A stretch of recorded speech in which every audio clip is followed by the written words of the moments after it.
What's up, and it's Luby Say with your legs media. Thank you for joining us. Hit the like button, subscribe to the channel. We're gonna get into the Tour de Suisse. Another thriller from Manila, and it was super exciting from day one. And crazy thing was on day one, the weather was just crazy because it was really sunshiny and beautiful, and then the heavens just opened up.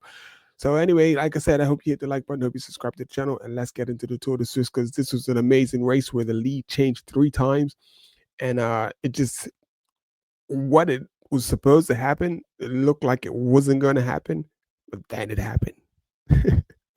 So basically, you see the title of the video is how to correct your mistakes, and this basically sometimes we learn the hard way, and our brother went the hard way to correct the mistake made in stage one.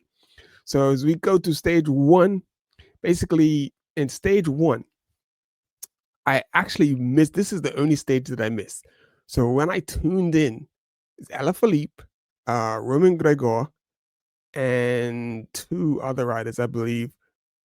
So it was 4 riders in the breakaway. And early in the race, breakaway went up the street. The commentators were shouting, what is UAE doing? They weren't responding. They weren't chasing. They weren't doing anything. They just let it go up the street. The breakaway got 3 minutes. And in an 8-day stage race, there isn't a lot of places to get a lot of time.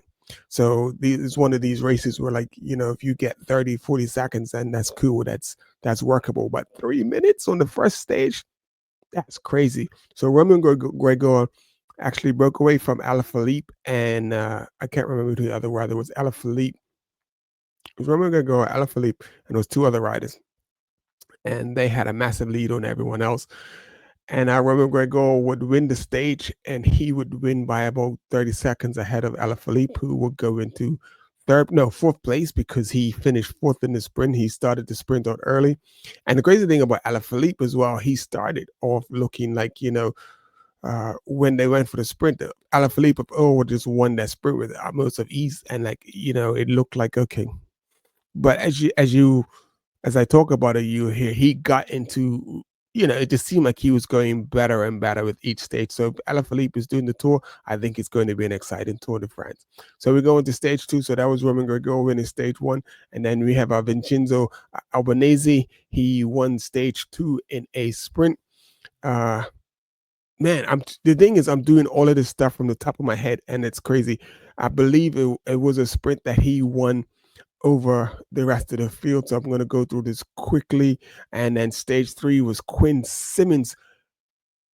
Now, the reason why I skipped through Quinn Simmons, because Quinn Simmons was in a breakaway, and then the breakaway got caught. But just before the breakaway got caught, he attacked. And then the main peloton what was left of the peloton was chasing hard. They got to within 20 seconds of Quinn Simmons. Quinn just he didn't say, okay, well, there, I'm going to give it. He just kept riding. He kept the pressure on. And then 28 seconds became 22, 25, 22, 29, 30, 30. Then it just went out. It just started to go out. He started to get time. And the main reason why he started to get time is because all the favorites that were behind, no one was willing to really take up the chase and to really put the pressure on and close the gap. Because if they all just rode and then stopped looking around, they would have closed the gap, but they didn't. And then the next thing you know, the 30 seconds went to almost a minute. It was like 54, 55 seconds. Quinn Simmons managed to finish ahead, and he finished, and he said it was really special because he has on his national champion jersey from the US of A, and he got to win in his a national champion jersey. So it was a big moment for him. And he also did it for a fallen soldier, one of his teammates that that are not with us anymore, and was lost during the race. And so he dedicated that win to his former teammate. And basically, if you see how he's got his arms out, basically that was him imitating the American eagle because he's flying in the American flag. So, the eagle has landed. So that was Quinn Simmons. That was one of the most exciting stages because there was exciting stage after exciting stage. So just imagine 28 seconds, all of the big boys are in the chasing, and they can't catch this man. And he actually pulled the gap out, and he won, by like I said, almost a minute.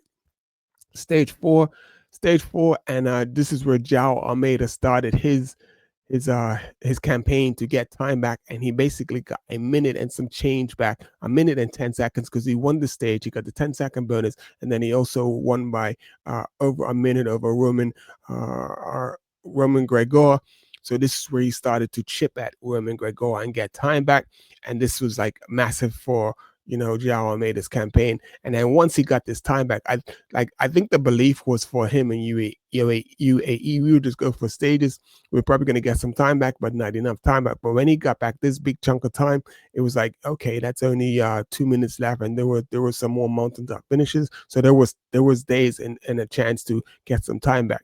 So then we go to should be stage 5. So that was stage.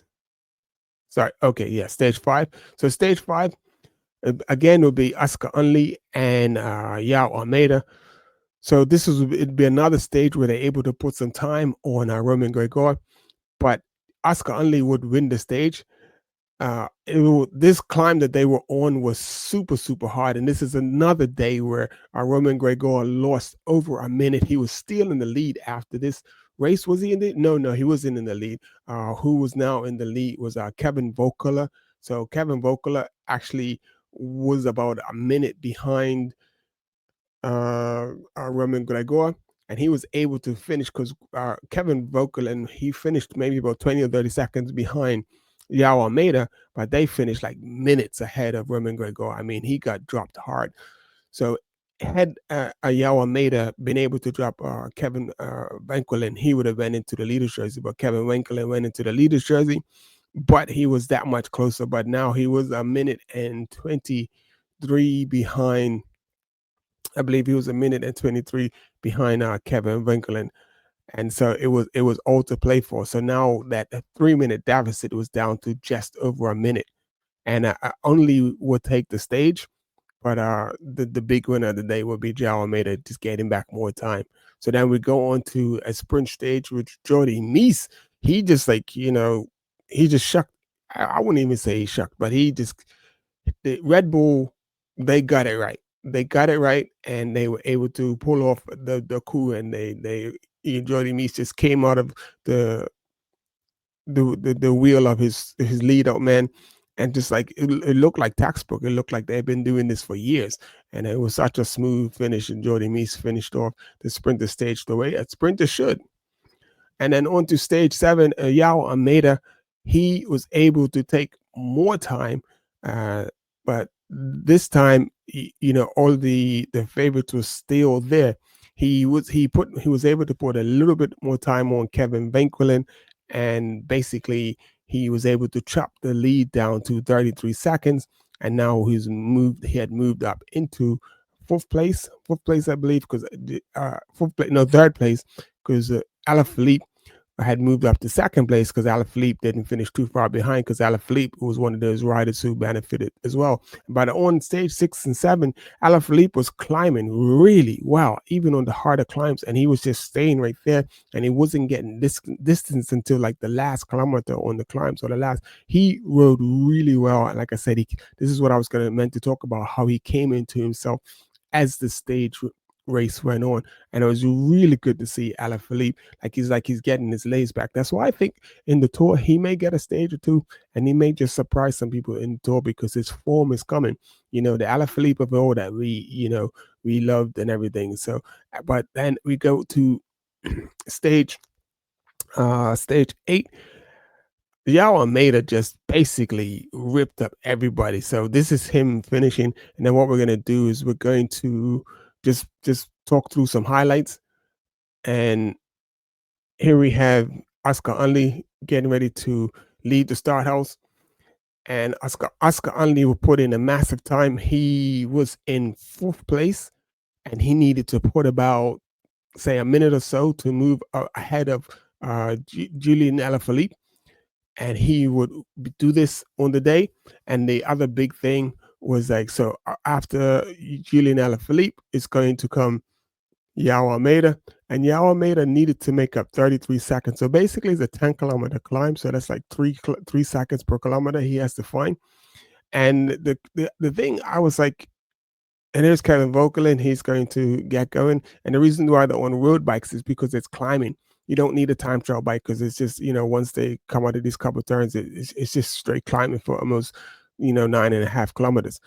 But the thing is, before this stage, I was like, oh, man, I can't see Vinkelin losing 33 seconds in 10 kilometers, but I didn't look at the profile. And then when I did see the profile and realized that it was a climb, a 10-kilometer climb, I said, oh, it's on and popping. It's everything to play for. So here you can see Joao Almeida's catching his 2-minute man, Alaphilippe, and basically it was nothing he could do. Oscar only will come in and basically put enough time on Alaphilippe to take the third place from Julian Alaphilippe can get on the podium, which is a little disappointing because either one on the podium would have been good. But then Joao Almeida would put in a blazing time. I mean, a blazing time. Felix Gall put almost 2 minutes on the previous guy who had was a minute and something, and he just obliterated the time. But then Joao Almeida came even faster and better and even put more time and on Felix Gall to take the lead from Felix Gall and to put a minute and 34 into Kevin Vanquillet and to take the overall lead. And I mean, it was pretty spectacular to see what Joao Almeida was able to do on he just made up 3 minutes. And then in his interview, he said because he's pretty ecstatic. He's got his stage win, he's got his big win, and he said now I'm looking forward to the Tour de France and supporting Tadej Pogacar. So Tadej Pogacar is going to have some monsters supporting him. I'm not sure if Isaac Del Toro is going to be there, but if Isaac Del Toro is, and Adam Yates and the other riders, he's it's going to be a really, really it's going to be pure fire at this year's Tour de France, and we definitely are looking forward to it, and I'm sure you are. So I hope you like that. In the Sleepy State with Lakes Media, check out this video here, or is it here? Is it here? But check out this next video, and we'll see you in the next one. And thanks for tuning in. Make sure you hit the like button. Please subscribe to the channel, and we're gonna keep it coming and bring you my perspective, my view, and how I see things, how I can recall it. That's pretty good. All of that stuff from memory, no notes. Anyway, in the Sleepy State with Lakes Media, I hope you enjoyed that.